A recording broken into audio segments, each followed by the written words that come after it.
Les plaisirs a toujours été notre cher internaute. Bonsoir, bienvenue à ce nouveau numéro de votre émission. Les amoureux de 3W.Bosolo et Mboka. Amis fidèles téléspectateurs.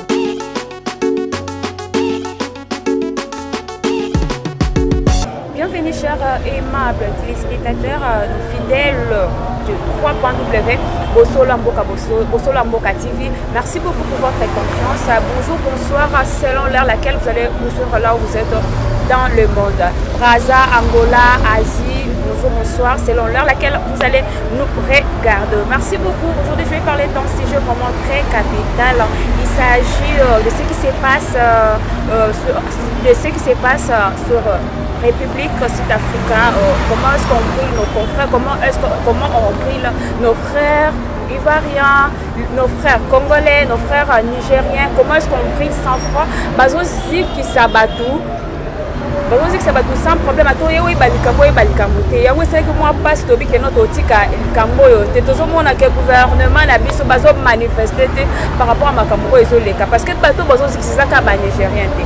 Bato bazo zikisa ezaka ka ba Congo ba congolais pe baza na kati mais tozo mona biso awa mutu côté où gouvernement telema elobelo ba mu ezolo ba mate. Yango tozo lobela phénomène xénophobie ou ezosalama na Afrique du Sud. Et on tenait tout le belabino moins tout partager na bandeko. Comme on a imagé bazo zik qui s'abattre le quoi banyama ça fait vraiment mal.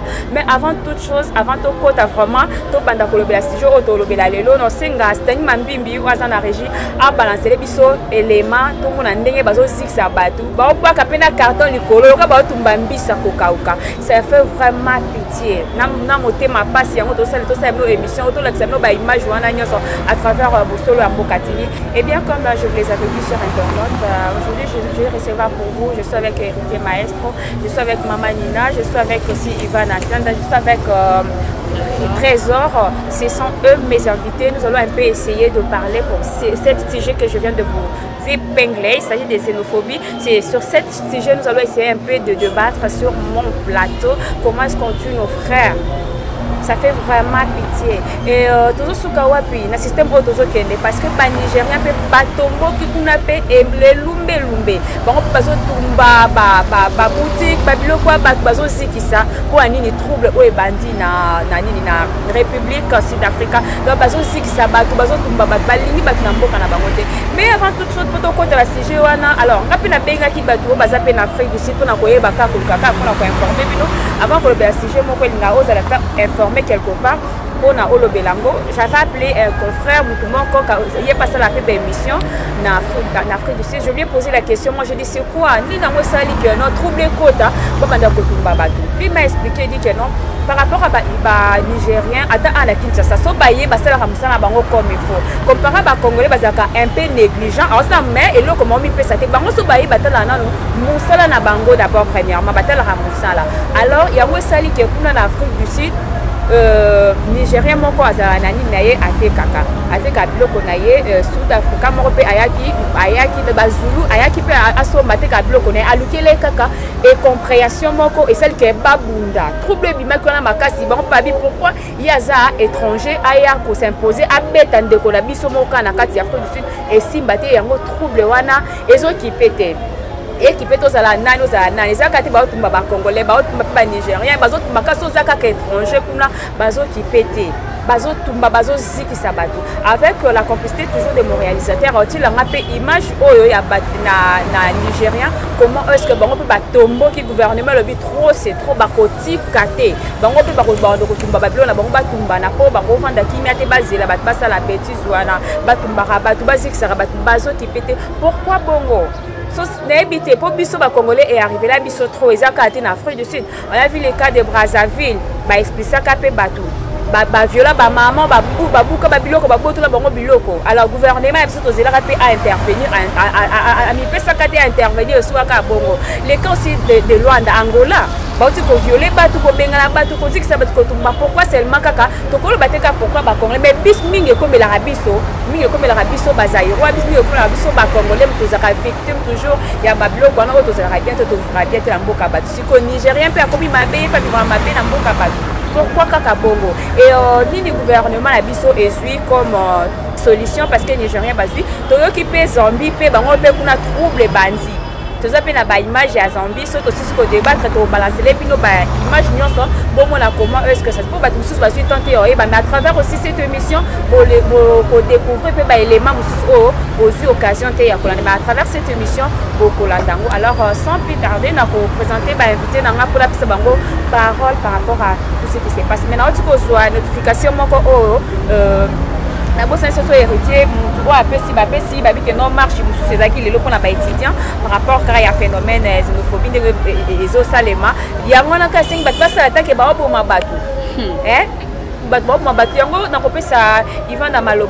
à sujet délicat par rapport à Makamozo le Cana na République Sud-Africaine.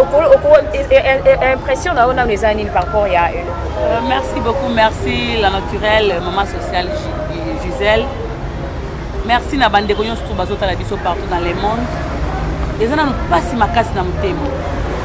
Pasi ko toza nango eza ke biso ba congolais er moko ba négligence pe le kaka. Donc congolais akokutane bazo boma moninga nendeko etali été a trouvé un normal. Mais parmi bato bazo boma za ba famille na biso bazawana. Na yebi que président biso autu ko sala ba tourno awa.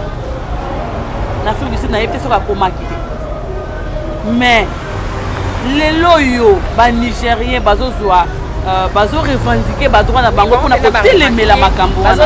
Mais ils sont au Congo, ils ont des pongi. Mais ils ont des voisins, ils ont des ce n'est pas normal. Ce n'est pas normal. Donc, et quand on a vu les Congolais, Gisèle, on a vu les Congolais qui ont été nan biso mona to lingani te ata soki oyengi ke ça brûle chez les voisins et ko tungisa yote okoseka kosoma vin omeli. C'est pourquoi même awa na kin awa donc bato bauta kufa na maluku awa bato bavoyi na bango bato veka normal. Donc na Brazzaville bauta ko boma ba congolais aba benga na biso to vango kaka normal tout ça to mona place ba viola ba maman na biso to vango kaka normal. Yo ka seta so batamboli basali marche lobby après ni yoya na après l'on est au Salima. Ambassadeur ya Nigeria a eu décision. Nigeria ceux qui ont linga pour l'ambassadeur na biso longo na cabinet na yo o en Afrique du Sud et kangama. Et puis batumbi na ambassade na bango ya nini. Ya Sud-Afrique na Nigeria batumbi. Et le ko ne ko bangi sabatona ba tika biloko wana. Biso awa tozana banani ba chinois baza awa. Congolais dernièrement congolais a keso ma biloko na boutique ya chinois. Chinois bondisi et to tumba nani. Non, ils ont fait ça quand ils ont dominé Makas, ils ont fait Makas. Ils sont à Congo, Gisèle, Nanyango, Azaka, Mwana Mboka, et Belé, étranger, Batondi, Totumba Nani. Mais pourquoi le gouvernement s'est mis sous bois et on n'est pas bazo poufa? Et c'est normal, t'es. Nga pena so ba changer Mboka, ça changer na ngai na longa congolaise. C'est pas normal. Maman héritier maestro. Voilà, merci beaucoup Gisèle Muzinga. La parole et puis merci à tout le monde sur l'écran le sujet c'est un bon sujet et ça demande aussi des réflexions parce que ce qui se passe c'est pas la première fois que ça se passe en Afrique du Sud. L'Afrique du Sud c'est un pays personnellement moi je n'arrive pas sentiment ya okekuna ezala c'est pas pour aujourd'hui mais il y a une fois on a eu xénophobie kuna et je me souviens il y a un ami de la presse le mignon de la presse Patrick Ekwar ou azarape mon passion en Afrique du Sud il est pena à sa côte ça la batou il y a été maestro neza boye biso toza charge na yo il faut qu'il d'Afrique du Sud et ça bango vaut mieux que tout na ki ba Congo na Afrique. Dena yokela mboka wana non dena yokela bazulu wana so bazulu wana na oyeba te ba basala ba na matière nini to basala ba mondeli. Et puis nous les Congolais, moi je dois pas condamner les gens qui sont là parce que j'ai une famille là donc si maman les gars et ça en a passé quand on a qui côté na biso moi quelque part là ba famille ba chango kate parce que moi je suis là dans l'internet, je suis mieux informé par rapport à parfois ma tante, ma maman, tout ça, mais baza trop alerté pour pas déranger baza kuna. Mais au moins on l'a dit des fois Jean Kapinga déjà tout ça écoute na tonga yebisinga Léon à Cape Town Mika kofana moi. Mais c'est comme si nous basé à niveau à Johannesburg hein. Na Cape Town déjà lobby et Yindaki, elle m'a informé à ici lobby et Yindaki lelo nde balamuka ki moi kimia Isaac to ebite ti to koma popa. Bazaka déjà ba sauvage bandakala. Baza ba sauvage. Tu vois le pays, notre pays d'abord, biso ba congolais na outi bo koloba na maman abi mais attention la sali marche. Qu'est-ce qui doit venir après? C'est ça. Le Congo biso d'abord to ba fainéant. Ba congolais to ba fainéant. Congolais voir le coton bana d'abord biso mo na ba politiciens la biso face à nos politiciens. Bo bima boye, bo politiciens ba sa maman boya mabe bobi c'est bon to revendiquer bo banya on lelo. Va changer tes lobbies qu'on a bobi malisouté besoin n'a pas parler tu vois vous comprenez donc au moins que dans 2016 tozaki biso to là président Oyazaki en place à Longwa parce que mandat na ici là qui na 2016 côté ya Gabon kuna président Ali Bongo kuna pe e bana ko yinda na moment wana mais tout monde ba gabonais ba telema pendant une semaine Basa Libanda, mais biso to bimaka journée à Liboso et Mibale tozo il n'a pas parlé. Donc ce qui veut dire que aujourd'hui moi je trouve pas le secours qu'on doit demander auprès du gouvernement. Pour voir ça et le côté. Gouvernement ça et le côté. Pourquoi? Parce que xénophobie est bandit les lotés. Pendant que xénophobie est bandit, il y a ceux qui 4 ceux 5 jours déjà passé en Afrique du Sud. Koto biso to ça ba forum. Il y a numérique. Le président de la République lui-même. Koto azo ikeneko inauguré na mukengeli. Koto la nani. Na assemblée bazo lukana ba ya manal ba liste ya banini. Ba beti ba solo na bango na suka lango toyoki te que ba soulever ta point moko na député moko qui était neza boye malgré tout le bateau même média na biso congolaise aye le mais ba finga ka ba oyo ba sala ka na presse en ligne ke ba zo loba voilà mais média wana congolais to congolais to moni ata chaîne mon côté oyo ba tie pena ke non urgent to landa ta émission moko boye na kata ba télévision kini awa ke non tala bazo mo ba congolais moi je ne sais pas bon ça bon ba kasi bato ba bo ma bazaka ka ba Nigeria ou comment parce que bazo bo pena ba congolais et ça congolais oyebi eza congolais star moko o ba cheli biso ba okaisa ki ezaka yini muto akufi mais les gens qui sont là sur place en Afrique du Sud ils nous donnent des rapports surtout et surtout biso ba la presse en ligne tous ont mieux informés plus que parfois ba ça ba TV ba ndeko baza ba komba pamba oyo bazo kufa tolo ngola étudiant wana o ba che identité na yo wana o j'ai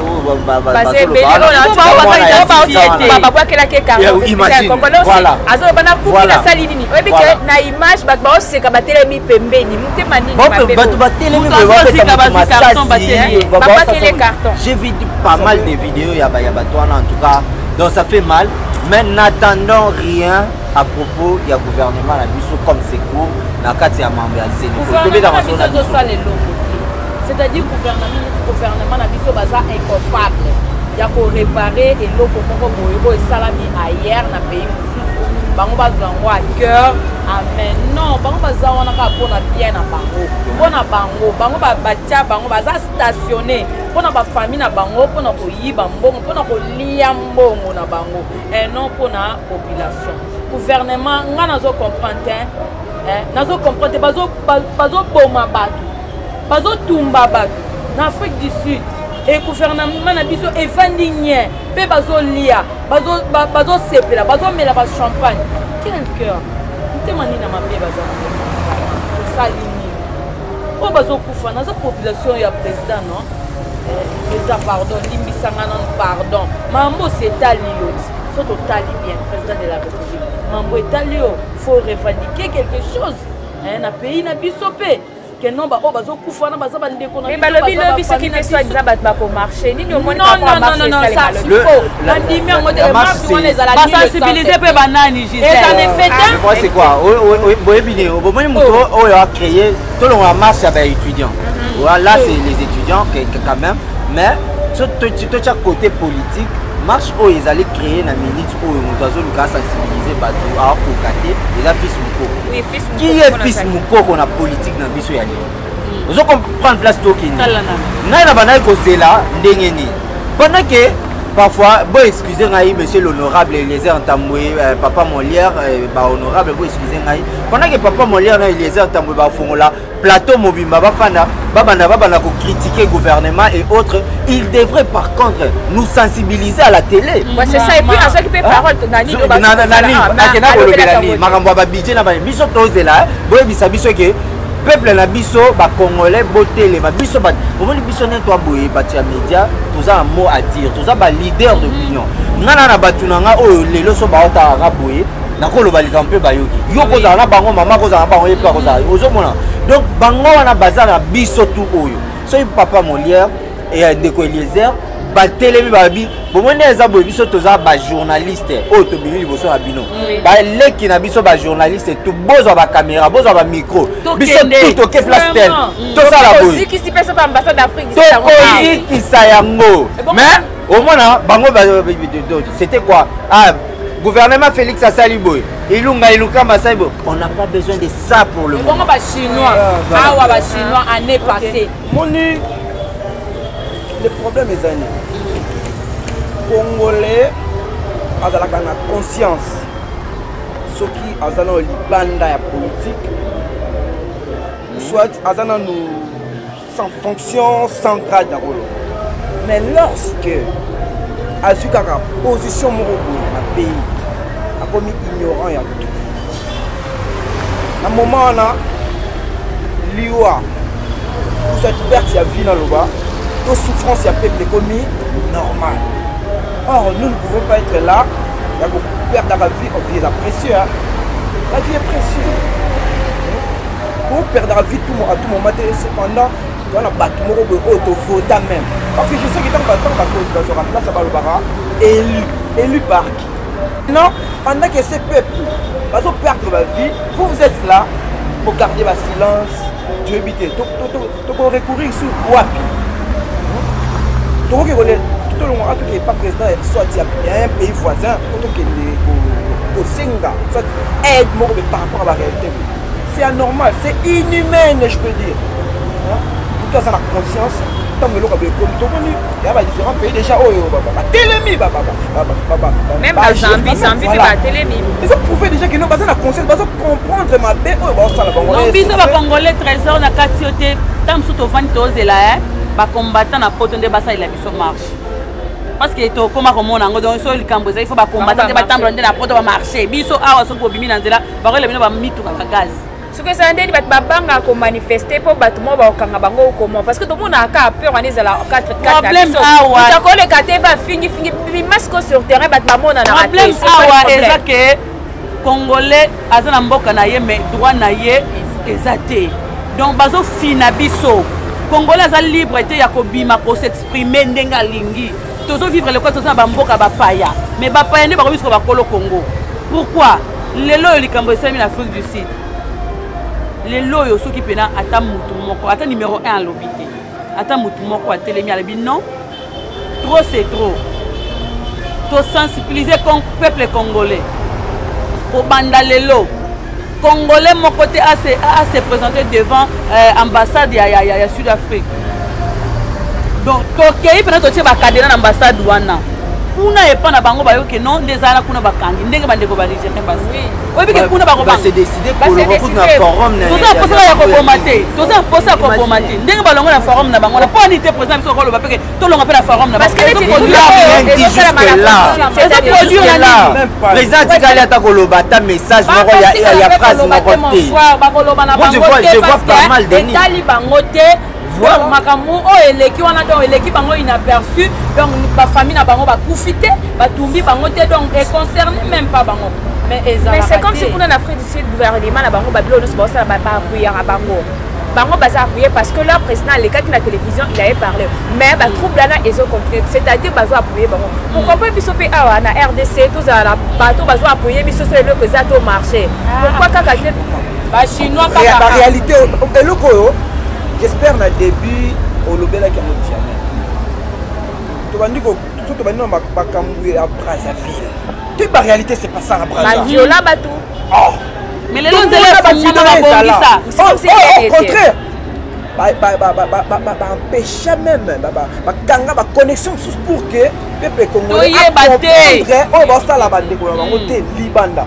c'est anormal anormal oh vous voulez pas ça les locaux bongo il faut pas avoir la mesure et faut permettre que le bana et se produire ceux qui les ont continué pourquoi peuple congolais sont toujours victime et bah makambabe c'est parce que même bah pays va comprendre que non peuple congolais hasard soit naïf permettez-moi de dire donc ça veut dire ils ont les cas normal pour la peuple mais eux-mêmes ils ont déjà dit ça une fois dans la déclaration à la mère même des ex-ministres il y a communication le peuple congolais c'est un peuple trop naïf voilà ah oui c'est normal preuve en est que dans la chinois awa bapanzaka ba maison na bango bapanza basabotango mais suite nango ezalaka nini bakenda baremeta bango bazongiseli bango etake chinois asaki mabe asala mabe azobeta kutu kolomboka azobeta mais chinois doit valeur non komona mpe bachinois baescroke bandako ya bato mapango ya bato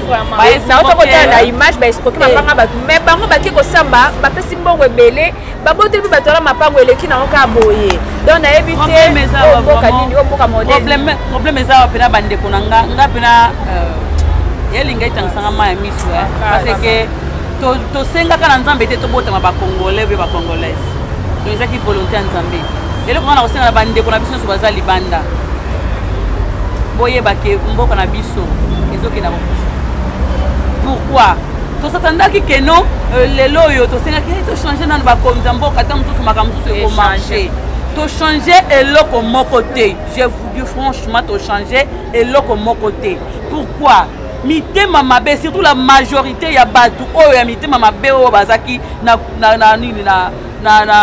gouvernement oyo eleki bango nde kutu bazongi lisusu kaka awa ozomona oyebi ke mutu aboma mutu asala mabe boye mutu asala mabe boye bozi bozongisi kaka bato wana na gouvernement bozozela nini eya ya sika eloko nini mboka ekotoba nango ya sika ndeti lelo tokokota kutu na makambo ya budget na bango te parce que ezoconcerne biso te tokomi nde toza boye tongo vivre ke mwana na mwana mpena milukela lipa na yo donc oyebi ke droit na yo eza te soki nabimi na teki te soki moyibi so abimi ayibi te okolia te voilà mboka mobima lokwa Congo mboka mobima tala komande tovivre mboka na biso mozomona valeur eza te mpo na ngai tema mabe boye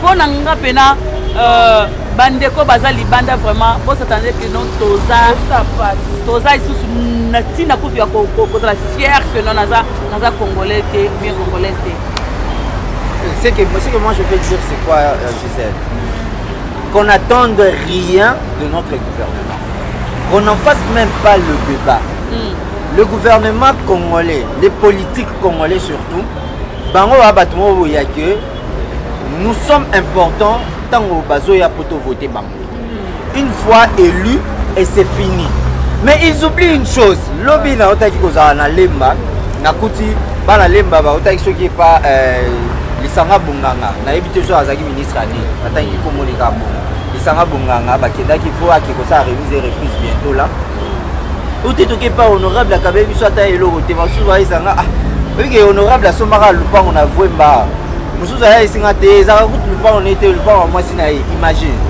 ils ont oublié que quand ils étaient pendant le mandat pendant qu'il y a un ministère abosanaki que non peuple wana nde mutu bavotaka ye po ye akoma bamona ye akende akoma ministre il faut nazonga na peuple wana obosana bango siko lelo mandat ne esali nini esili ekomi bato mosusu ko nde bazoi donc nos politiciens aujourd'hui au honorable ministre qui que tu sois politicien sala effort moment ya ngoyo depuis xénophobie et bandit na la tikali koyoka te na mona na souci na ngeza valideur wana valideur d'opinion tout ça te que valideur iko maké est guerre eza na est bozu Weranson aye manzembo bozu JB aye manzembo bozu sauver c'est bossa boya configurer non c'est ça le moment un politicien les cas na TV yebisa biso sensibiliser biso bota la koto bato ba kufa bota la koto ba ndeko asa boy biso beto bima to sa boy au moins que biso peuple toza sima et puis ba journaliste ba lobelango ba journaliste aussi to baza banani ba journaliste professionnel ba mais peuple makambo eleka te pourquoi nani yango azokanga bango mpo balobela makambo te bazobanga soki te bakoma kobanga ivana parce que komate tu peux parler de quelque chose de tozolobela awa soko bimi boye bazwi msu banleve okei ka bato boye baplace oza te c'est pour cela bato mosusu bakanga na bango munoko bazobanga koloba ntango oleko manifeste olobeli omo ntango okite ka na chaîne place olekaki banleve o babomi o et tout bakoma kobanga eloko wana na oyebisa yo na koencourage otalaka mpe nanga moboye komo Christian Bosembe talaka ye trop so tala ye trop oyoka ba parole na ye olongola bobangi kati na yo Christian oui na sepela na ba réflexion na ye sur la peur et il insiste à épargner la peur dans nous to longola ne kobanga e memela bisori ba fils mukoko to beta ba komona bango wana oyo ba okanga lelo ba otika lobi wana ye azaneni il n'est pas spécial alongoleka kobanga na mutu na ye abimi to bima to sabo fati asali boye biso to bima fati asana na kabila biso to bima to boya yango c'est ça donc yo bano banga ti wapi obando banga to longona ndeko banga na et surtout biso batu ya média sortons dénonçons disons parlons c'est ça c'est que nous voulons nous ne voulons pas bablo les arrêter toyé on reste là statique journaliste il y a théâtre journaliste à musique on se limite là non bonjour politique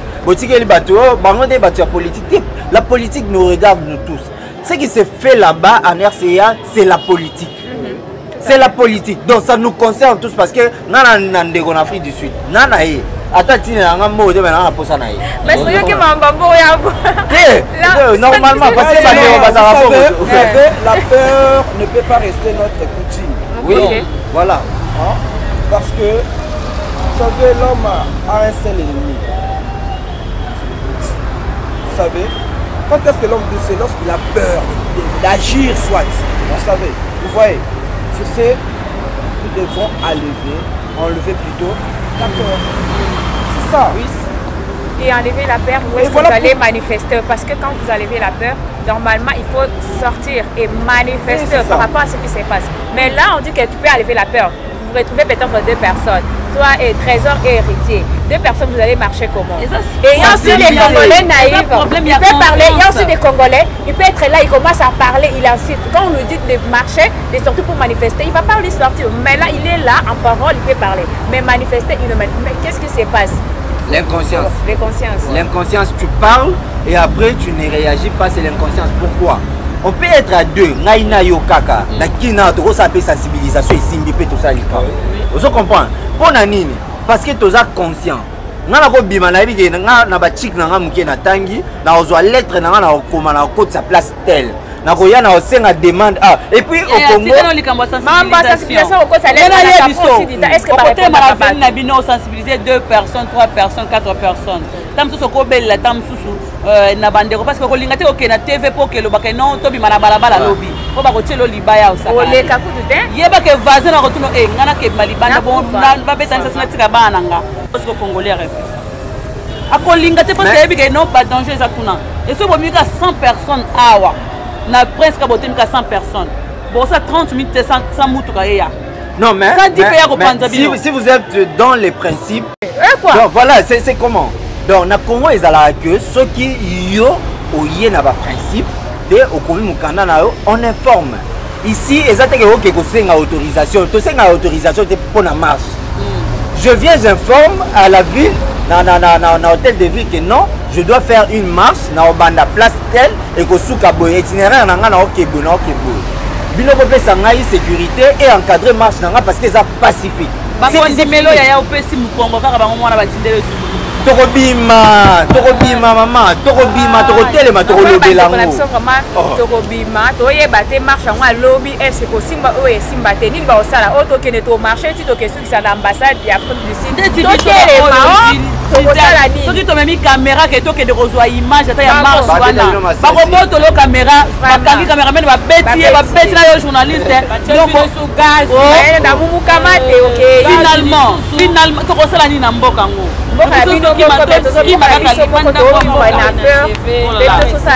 bandeko bazolela larsa bito nalobi baokuna na johannesburg ayebite baobima te baokende sur classe te tonto botoyela mpe na afrique du sud alobi ekomi mpasi baotinda bana na ekole lisusu te mpo parce que sotindi mwana bakute na bis bakitisi bapose kaka des questions so arépondre te na langue na bango kuna babomi ye moasomme nu tozokende wapi congolais babome na ngola onde eza boye lokola congolais baboma ye na este na mboka na ye moko congolais babome na braza congolais na afrique du sud lelo babimi mpe congolais na mboka ne moko finalement na inde bazoboma Maroc bazoboma mpe fille moko congolaise oh là là tozokende wapi finalement boyebisa biso nano eske toza banani eske tosengaki na nzambe tobotama bacongolais mpo ani gouvernement bokoyokela biso mawa te bozodirige banani si c'est comme ça botikaka soki boboma mboka mobima comme ça botikala borégner parce que eza na sens te ça pas de sens mama nina po toshite elo nini okoki koloba na gouvernement tala vraiment caméra loba ezosentir oza à l'aise mpona mawa bandeko na biso bazotumba bango lokwa banyama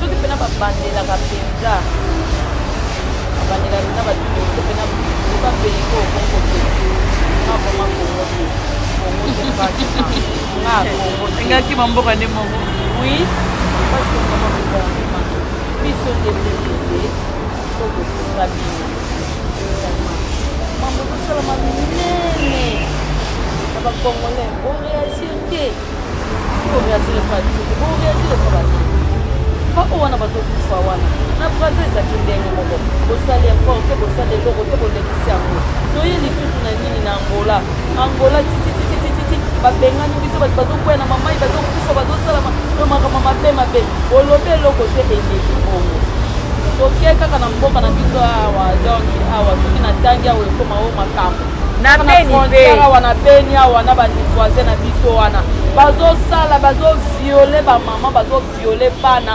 bazotia mama na papa akushe na mwana na ye bozoloba eloko moko te finalement tokokende wapi tokosuka wapi bochange tokote bino po bolobelaka biso boye te eza mpona intérêt na bino moko te vraiment te na kanda. Merci Trésor. Merci beaucoup pour la parole. Vraiment la Rosalana ou 3 mots par rapport à cette réalité. Et il y a le gouvernement congolais. Vraiment, c'est une implication dans la réalité. Parce que bandit les lots mais pour ce le gouvernement s'impliquer. Merci. Ouais, merci. Je vais terminer en disant je n'ai jamais eu confiance dans le gouvernement. C'est mon opinion. Attends, je n'ai jamais eu confiance dans le gouvernement. Donc, je n'ai jamais eu confiance à nos politiques. Ah oui. Ok. Voilà. Pourquoi? Parce que vous avez conscience dans la vie. Vous avez conscience dans la vie. Vous créez. Et ça, le moment où vous excusez-moi. Bande ko basali la on débat va dire neni ma olive azali sous na politique balongwa na présidence mais ça ba acte tout ça ça la ngo pona ni par rapport à maman Denise je leur dis ceci maman Olive a timbeliki avec kin ezalaka nde terrain kitande na terrain maman Denise a sa politique ya kuna il y a poto, oui. Il y a bureau, il y a big forum, il faut étudier tout ça. Maï Denise, Maï Olive qui t'a nassé, c'est comme ça avec nos politiciens. Bolukane ba moment ya boye, de bossa ba combo. Bolukane ba moment ya boye, boluka to graver bis non amité malabiso.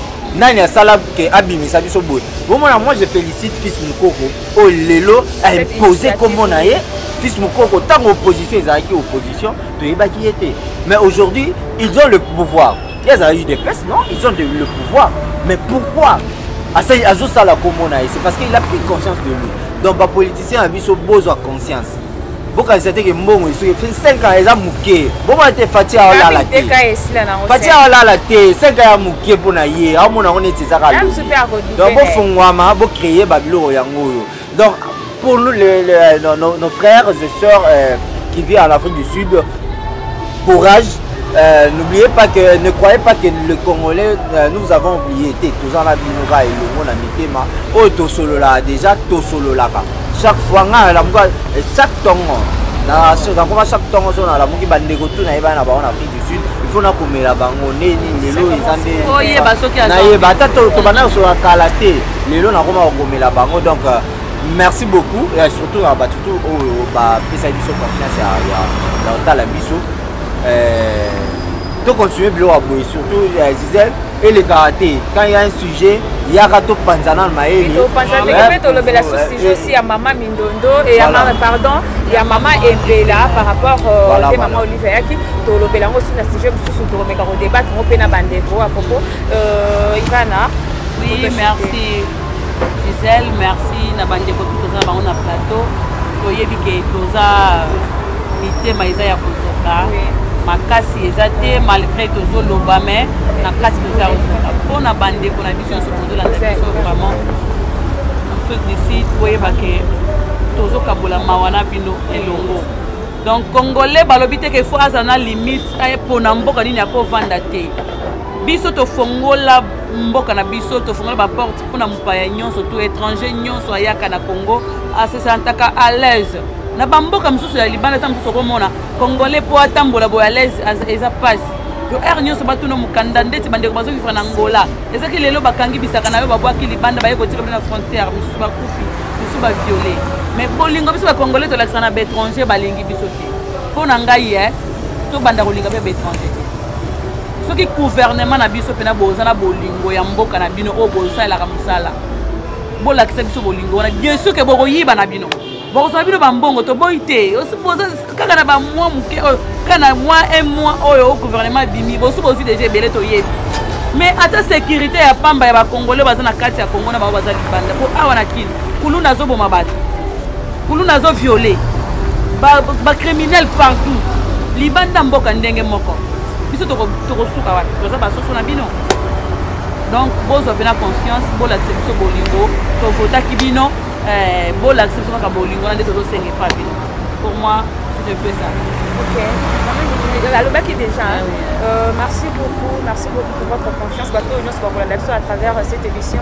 En tout cas, on peut s'appeler Passi. Pour moi, on a bande de clandestins, bazo tumba bango. En tout cas, gouvernement botal, la peut-être que la mité, ma peut-être pas la bino baza kunate. Au moins ceux qui zaki attendent moi la babi cosmo, quand t'as 10-20 baza kuna, peut-être qu'on va intervenir par rapport peut-être pas la bino baza kuna.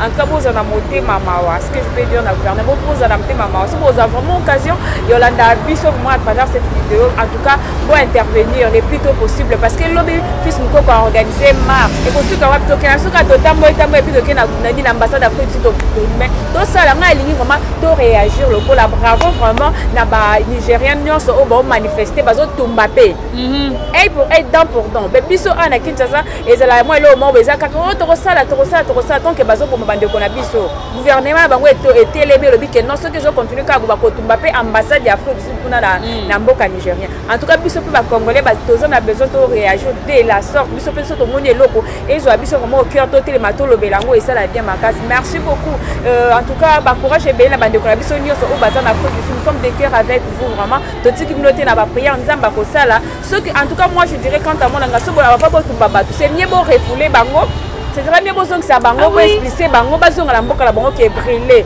en tout cas ça n'a trop ba congolais comme bazaka ba victime mais tout et ça vraiment ba congolais te ba tunyo so to mona ba qui pété soka oyebi lang na bango wana te ba tumbio ba sikisio to kende wapi en tout cas toleli merci beaucoup en tout cas to c'est un plaisir ya ko ça la émission normalement pour interpeller puis ba conscience ya ba tebele on va continuer à cause la ignorant en tout cas to aider bande ko la biso baza vraiment na Afrique. Merci beaucoup na Pati Mukombo azala qui a réalisé qui émission alelo merci à Stani Mambi merci à toute l'équipe de Bosolo à Mboka Stani Mambimbi Hussein Abdul Christian Goy sans oublier aussi Arcel Suprême merci aussi à toi merci Nabinos Bolanda qui sont de partout je dis merci à Félix Lukaou merci à mon vieux Vasco de Gama, merci d'abord à Santos de Jura, les chefs d'entreprise, la sanité, Christophe Mafuta, les doyens de Paris, Larissa Bito, Dinakata Soudaf, Mambo Tebele, Papa Boto et là aussi na Soudaf, Mambo Tebele, place Pozo la Nangai,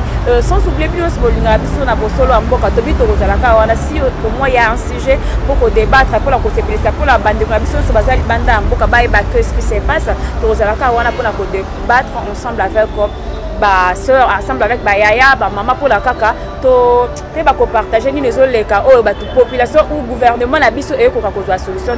Merci beaucoup, je vous retrouve à la prochaine si je me suis fait pour la Colobela, pour la Colobela Bino. Merci beaucoup, bye bye. Les plaisirs a toujours été notre cher internaute. Bonsoir, bienvenue à ce nouveau numéro de votre émission. Les amoureux de 3 W. Bosolo et Mboka. Amis fidèles téléspectateurs.